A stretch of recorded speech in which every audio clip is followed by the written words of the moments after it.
Hello बच्चों, इस video में हम लोग पार्ट 11 के बारे में पढ़ेंगे जिसका नाम है आपस की फूट। तो ये क्या होता है आपस की फूट, आइए देखते हैं। जंगल में दो बिल्लियां रहती थी। एक जंगल था, वहाँ दो बिल्लियां रहती थी। दोनों में गहरी मित्रता थी। ठीक है, उन्हें जो भी मिलता था उसे मिल बांट कर खाती थी। दोनों बिल्लियों को जो भी खाने का सामान मिलता था दोनों शेयर करके खाती थी। एक दिन की बात है, वो दोनों बहुत भूखी थी। वे खाना ढूंढने निकली। बहुत देर के बाद उन्हें एक जगह रोटी दिखाई पड़ी। दोनों उस रोटी पर झपटी। एक बोली, यह रोटी मेरी है, मैं इसे खाऊंगी। दूसरे ने कहा, मैंने इसे पहले देखा था, इसलिए यह मेरी है। दोनों में खूब झगड़ा हुआ क्योंकि रोटी एक ही थी। दोनों बहुत भूखी थी। पहली बिल्ली बोली कि यह मेरा है, मैं खाऊंगी। दूसरी बोली थी कि यह मेरा है, मैं खाऊंगी। तभी एक बंदर वहां आया। उसने दोनों बिल्लियों को झगड़ते देखा और पूछा, तुम दोनों किस बात पर झगड़ रही हो? बिल्लियों ने उसे सारी बात बताई। बंदर बोला, बस इतनी सी बात है, लाओ रोटी मुझे दो, मैं दो बराबर टुकड़े करके तुम्हें बांट दूंगा। ठीक है, बिल्लियां बंदर की बातों में आ गईं। बंदर ने एक तराजू लिया, रोटी के दो टुकड़े किए, रोटी के दोनों टुकड़ों को पलड़ों में रखा और तौलने लगा। दोनों टुकड़े बराबर नहीं थे, एक तरफ का पलड़ा झुका था।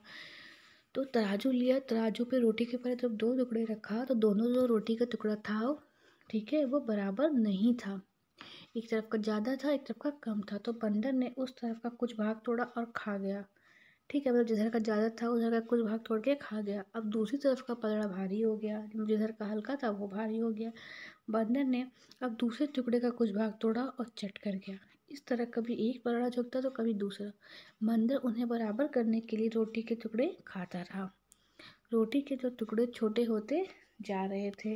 बिल्लियाँ बंदर की चालाकी समझ के वो बोली, हमारी रोटी हमें वापस कर दो, हम खुद ही बांट लेंगे। मतलब बिल्लियाँ बोली कि हमारी जो रोटी है वो हमें वापस करो, हम खुद ही बांट लेंगे। तो बंदर हंसा और बोला, मैं भी इतनी देर से मेहनत कर रहा हूँ, इस मेहनत के बदले मुझे भी तो कुछ मिलना चाहिए। रोटी के बचे हुए टुकड़े मेरी मेहनत का फल हैं। ऐसा कहकर बंदर रोटी के बचे हुए टुकड़े को भी चट कर चलता बना। दोनों बिल्लियाँ एक दूसरे का मुंह देखने लगीं। ठीक है, फिर है बच्चों, कैसा लगा तुम्हें बंदर का फैसला?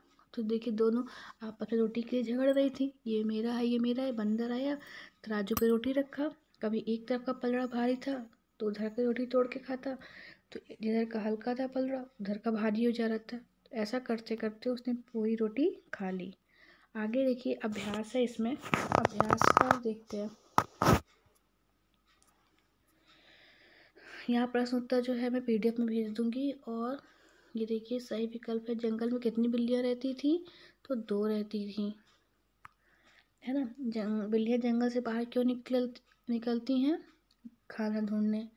दिए गए शब्दों से रिक्त स्थान भरिए। दोनों में गहरी थी, क्या थी? मित्रता थी। मित्रता मतलब होता है दोस्ती थी। ने वह टुकड़ा लेने से इनकार कर दिया। पहली बिल्ली ने टुकड़ा लेने से इनकार कर दिया। दोनों में क्या होने लगा? झगड़ा होने लगा। यह मेरे तोलने की है, क्या है? मजदूरी है। आगे यहाँ पे देखिए,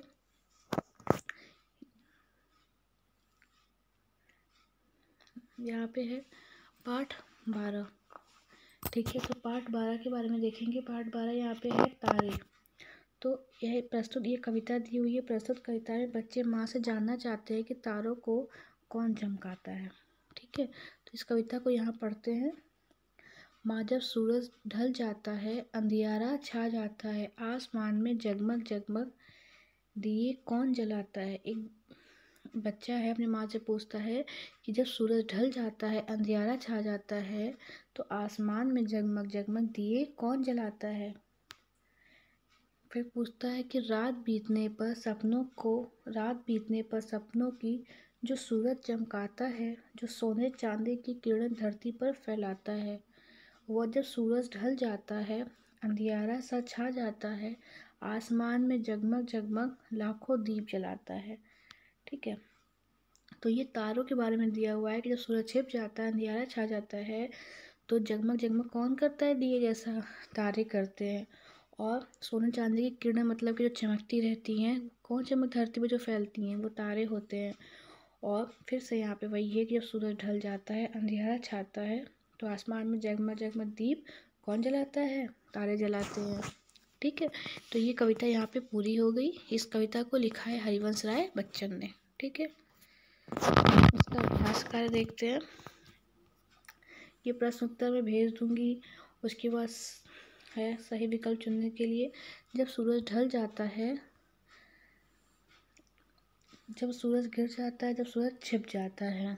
ठीक है, रात बीतने पर सपनों की क्या हो जाती है? रात बीतने पर सपनों की सुबह हो जाती है। ठीक है, आगे देखिए। यहाँ पे क्या है? चित्र का दूसरा नाम लिखिए। सूर्य का क्या होगा? सूरज। दीप का दिया। आसमान का क्या बोलते हैं? आसमान को आकाश। ठीक है, उल्टे अर्थ वाले शब्द पे यहाँ पे लगाना है आपको, टिक्का लगाना है। सही का निशान। ढलना मतलब निकलना, जलाना मतलब बुझाना। मतलब यहाँ पे विपरीत का अर्थ हुआ विलोम। जैसे अंधियारा का हो गया यहाँ पे रोशनी, ढलना का हो गया निकलना, और जलाना का हो गया बुझाना। चित्र में रंग भरना है इसमें। ये चंद्रमा, ये तारे हैं।